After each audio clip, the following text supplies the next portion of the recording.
His name was Webby, and he liked to tell me things. I don't remember specifically what sort of things he told me, but whatever it was, I'm sure it was terrifying. It wasn't until I was much older that I learned my basement dwelling habits physically kept my mother awake at night, terrified that I was doomed to be the next Sean Benet Ramsey. Her only solace rested in the fact that there was a laundry chute in the house. All she had to do was open one of the miniature doors located on any given floor and call down to me, ensuring that Webby and I were alive and well, probably discussing murdering her.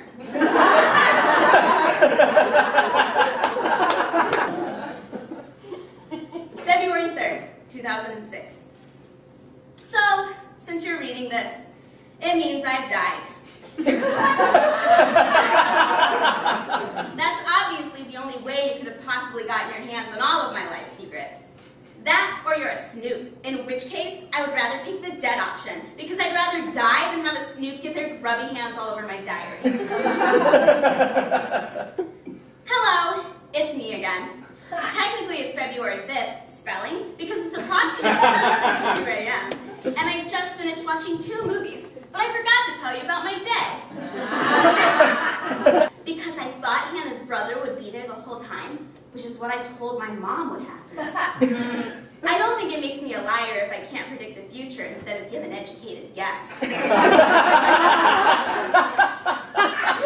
Later, I totally forgot to tell you. I found out that I, Sydney Nobody Special Davis, has been cast as Queen Guinevere in the school play. It's a comedy called Camelot. When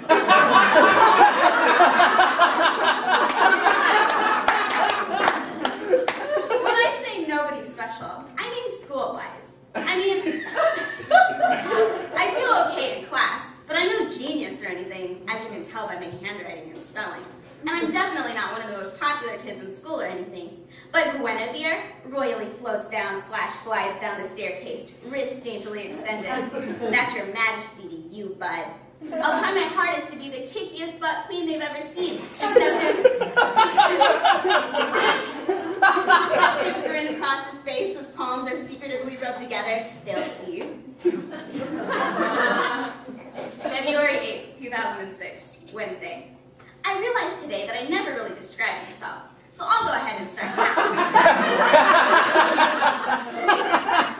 My name is Sydney Elizabeth Davis. I turned 14 years old last November 29th. I'm 5'3", have longish hair, blue-green eyes, and my favorite color right now is lime green. My favorite band is the Beatles, and I don't have a favorite movie. There are so many to choose from. I live in Bentonville, Arkansas, in the United States of America, and our president is George W. Bush. Well, that's all I can think of. Later. February 16th, 2006, Thursday. This morning, out of nowhere, a mean girl named Taylor in pre-algebra called me gay. I told her that gay meant happy, and that we should all be gay. But then she called me ugly.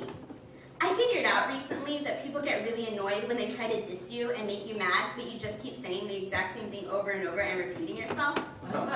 So she called me ugly, so I called her gay. So she called me fat, so I called her gay.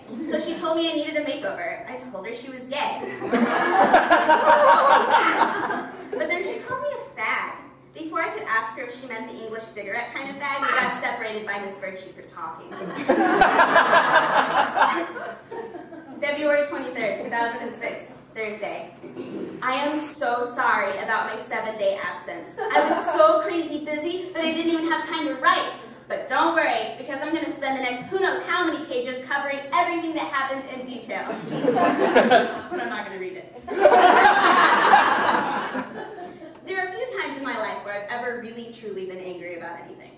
Everyone gets frustrated, perturbed, anxious, resentful, and a laundry list of other adjectives used to describe unhappiness. But there are so few times I've ever been angry that I can probably count them on less than my 10 fingers. One of the first times I can ever remember being truly and unfairly dealt a horrible hand in life was in Arkadelphia, Arkansas, 1994.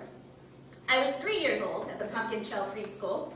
I remember asking my teacher to call me by Elizabeth, which is my middle name, since my brother gets to go by his middle name, which is Spencer.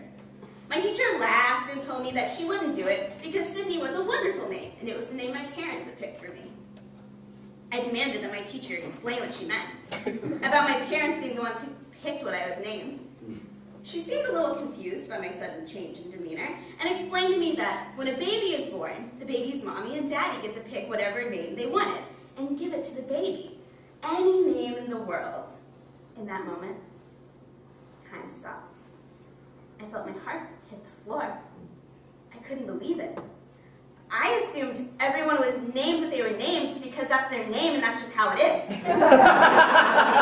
My world was shattered. My parents had given me this name by choice. It wasn't the fact that they named me Sydney that broke my heart. Sydney was a fine name, and anyone that should be named Sydney should be more than pleased. It was the realization that they'd had the opportunity to name me Pocahontas.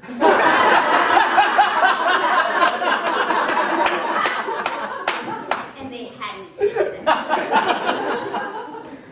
Ever since I'd learned that my dad was part Cherokee Indian, I had known it was the core of my destiny to paint with all the colors of the wind. Little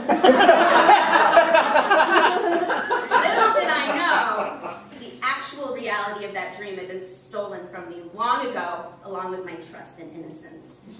The sudden feeling of betrayal weighed heavier on me than that time Andrew Stastny sat on my chest because I scored the last seesaw on the playground. I looked back on my Pocahontas-themed birthday party with new eyes. How many of the parents in attendance had known? How many had stood there and mocked me? My 3-year-old brain attempted to comprehend the magnitude at which my life had now taken an entirely new feeling. And things did change. It wasn't until my birthday, upon receiving a 101 Dalmatian Polly Pocket set, that I even considered reconnecting with my so-called family. During my birthday party, when I received a second set from a friend, I decided that life still did yield happiness, and that, as jaded as I might be on the inside, I too could move on, and that no name could ever change the Pocahontas that I felt. February 17th, 2006. The first day of spring break, and we've just arrived in Kansas. I'm writing on behalf of the fact that somewhere in between the Missouri and Kansas border, I've lost my mind. I can't seem to talk slowly. I stayed up way too late. It might be because I drank an entire Monster energy drink by myself. Not sure. Only thing I know is that I'm starving. Must go.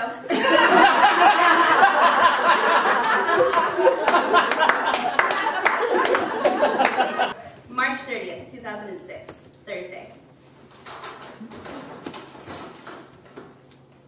April 7th. Friday.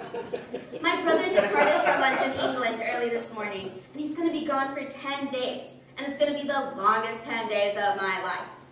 I know we'll have fun and come back with lots of cool stories and some flags, but I'm going to be super bored without someone to argue about the Academy Awards with. He won a writing contest. That means he gets a whole trip for free. He's also taking my new digital camera. I hope he takes some really cool pictures to print and maybe hang up next to the new flags he gets. April 17th, 2006, Monday. The last 3 days have been the best days of my life. On Saturday, my mom took me out, and she let me pick where we went, where we shopped, and what we ate. We went to the mall, we went to Walmart, then we went out to eat. Even if I didn't get to pick, it still would have been fun just getting to spend time with my mom. I'm pretty lonely without my brother hogging the bathroom, so I really just enjoyed our one-on-one time.